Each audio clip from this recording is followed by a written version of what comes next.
kemarin, hari ini kita akan mengundang tamu spesial yang akan berbagi cerita dan juga mungkin tips-tips buat teman-teman yang sekarang lagi kebingungan menentukan arah hidupnya. Hari ini kita akan mengundang sosok yang paling penting mungkin ya, jelas. Mungkin teman-teman bisa akan mendapatkan banyak insight dari percakapan kita berdua. Jadi bisa tebak nggak kira-kira kita akan mengundang siapa hari ini?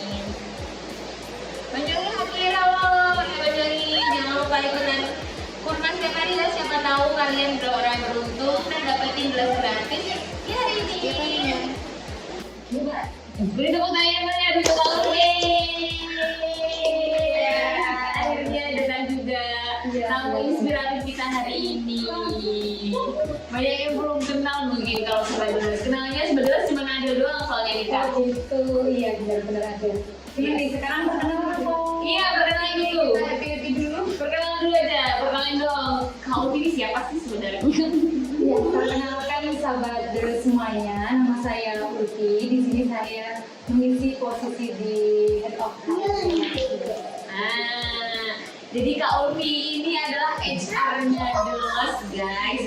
Boleh dibilang kalau teman-teman mau apply pekerjaan akan bertemu beliau. Tapi biasanya yang isi staffnya ya, beliau lebih ke apa ya Kak? Lebih ke program gitu-gitu ya Kak? Benar-benar. Karena kan di HR ini bukan hanya tentang rekrutmen, tapi juga banyak hal yang memang dalam fondasi sebuah perusahaan itu ada yang dibutuhkan namanya. Iya. Soalnya orang-orang di luar sana mikirnya HR tuh cuma nyari orang aja sih Kak. Dulu tuh saya ini juga gitu soalnya. Mungkin ada dulu pernah kita pengen jadi HR juga. Bukan cita-cita tapi kayak mandangnya HR enak ya. Wow, luar biasa. Tinggal nyari-nyari orang aja ya. Ternyata tidak sebenarnya itu terbiasa. Setelah saya beneran bergabung di sini dan bertemu dengan Mbak Umi, Head of HR Delos, memang terasa kepusingannya sampai sini. Banyak orang dari Ada fans Kak Umi loh. siapa Ada fansnya Mbak Umi banget. Boleh diceritain dong Kak kesibukannya sebagai HR-nya Delos itu ngapain aja? Iya, karena di Delos sendiri kita sebuah perusahaan, bukan lagi yang hanya ada outlet kecil, tapi kita benar-benar sebagai organisasi. Setiap prosesnya sudah ada jabatan-jabatannya tersendiri dan juga sudah diisi orang-orang capable, di mana sekarang untuk HR sendiri itu tugasnya selain rekrutmen, kita juga pengembangan, kita juga buat program-program bagaimana sih semua yang bergabung itu happy. Itu tujuan kita, bukan hanya kerja aja, tapi kita juga happy bergabung bersama keluarga Delos, seperti itu. Jadi kayak gini ya Kak, di Delos itu mulai di sistem mulai pertama teman-teman masuk itu harus ngapain dulu ya?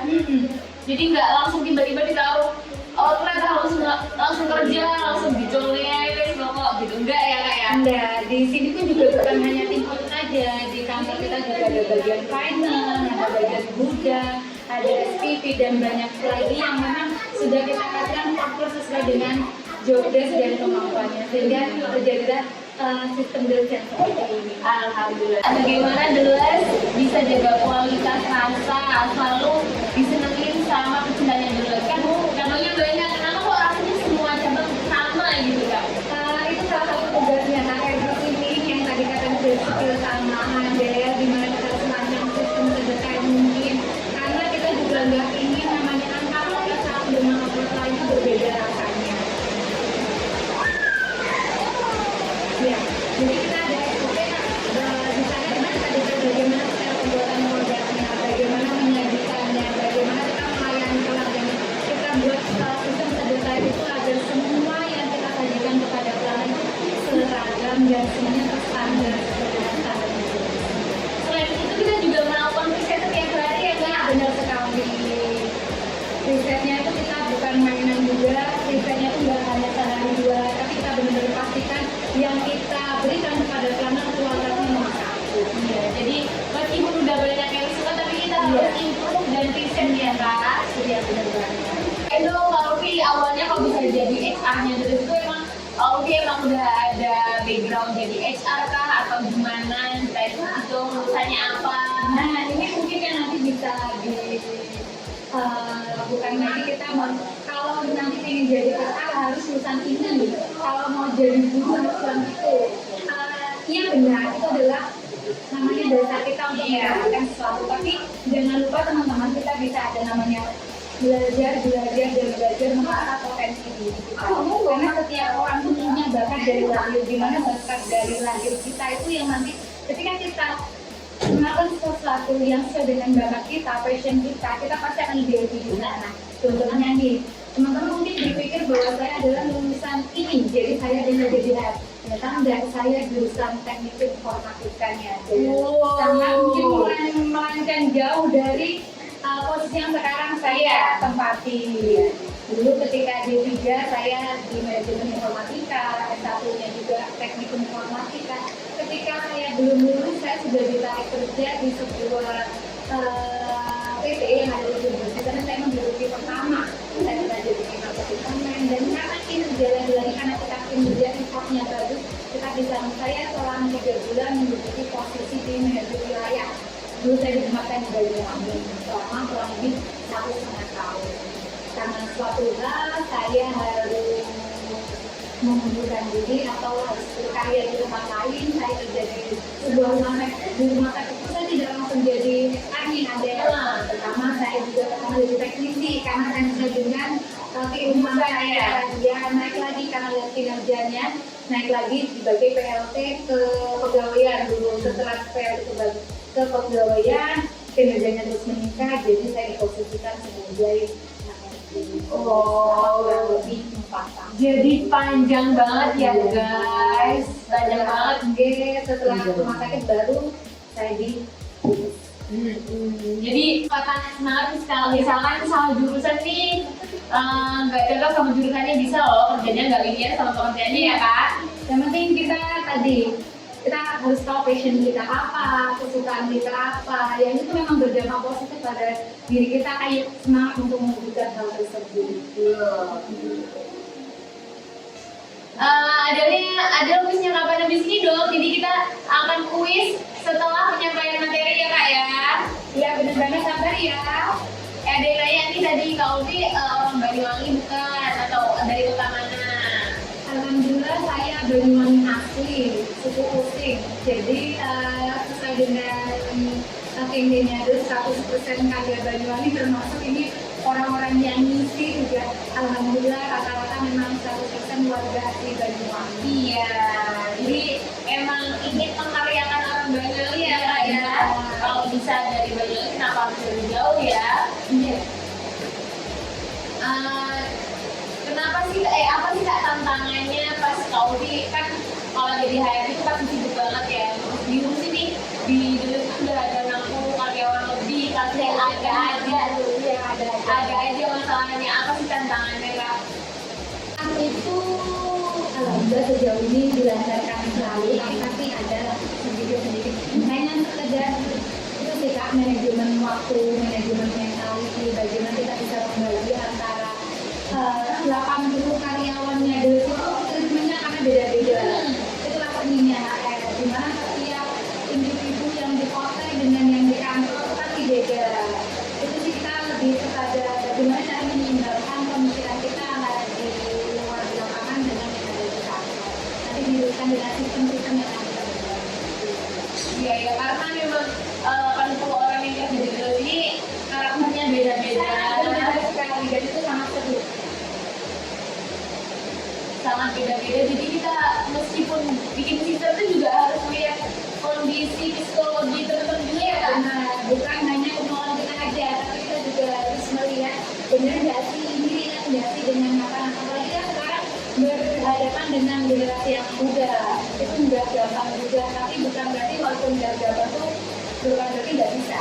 Yang penting kita harus menerapkan, kita riset dulu, kita implementasikan, sosialisasikan, baru dievaluasi. Jadi itu harus seperti itu. Ya, jadi harus riset, implementasi, kemudian dievaluasi ya kan. Jadi harus seimbang nih teman-teman, setiap bikin program itu kita nggak tiba-tiba ada program, kita riset dulu nih kira-kira ada apa enggak. Setelah itu diimplementasikan, kalau memang itu cocok, setelah itu baru dievaluasi ya kak ya. Dan evaluasi itu penting banget ya guys. Sofi sibuk banget dan juga udah berkeluarga, punya anak nih. Gimana sih cara ngasih tahunya ke anaknya kalau ibunya ini sibuk loh, gimana sih cara pengertiannya ke anak? Kan sekarang anak pada pinter-pinter ya. Anak luar biasa pinter banget ya, mungkin anak sekarang.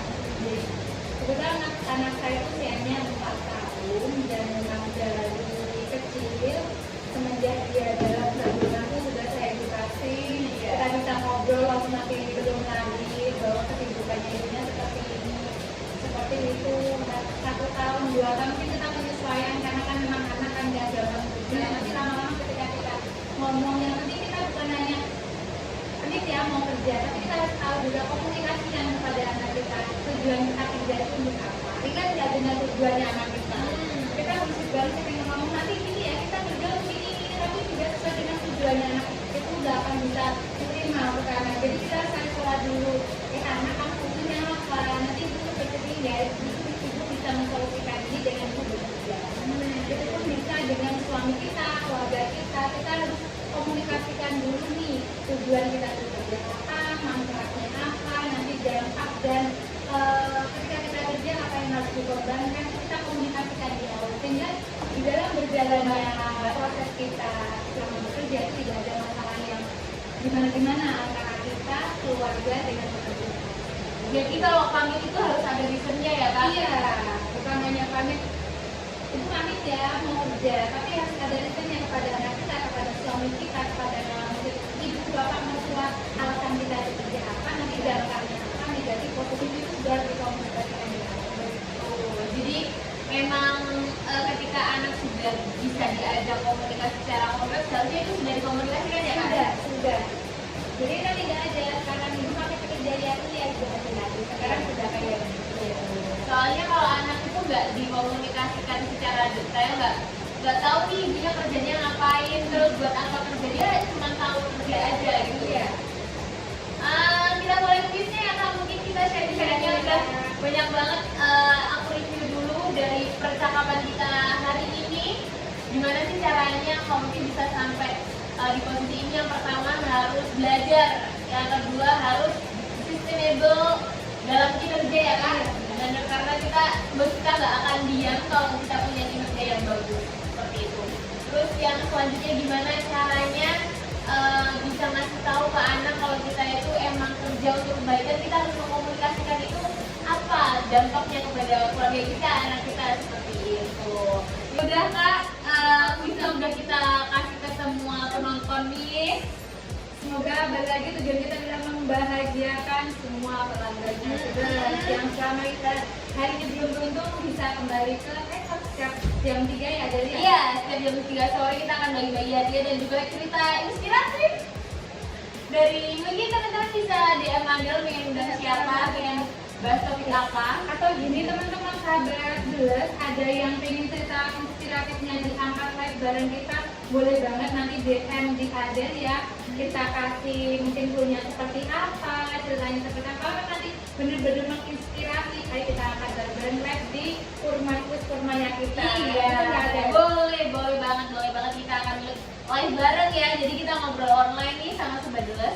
Nanti tentunya yang mau mengirimkan cerita dan mau live bareng akan kasih akan ada kasih dia seperti itu. Iya, bener banget. Oke, terima kasih atas waktunya teman-teman udah ngikutin perjalanan cerita kita hari ini. Ketemu lagi di besok hari. Ketemu di acara Kurma Kuis Ramadan bersama Adel.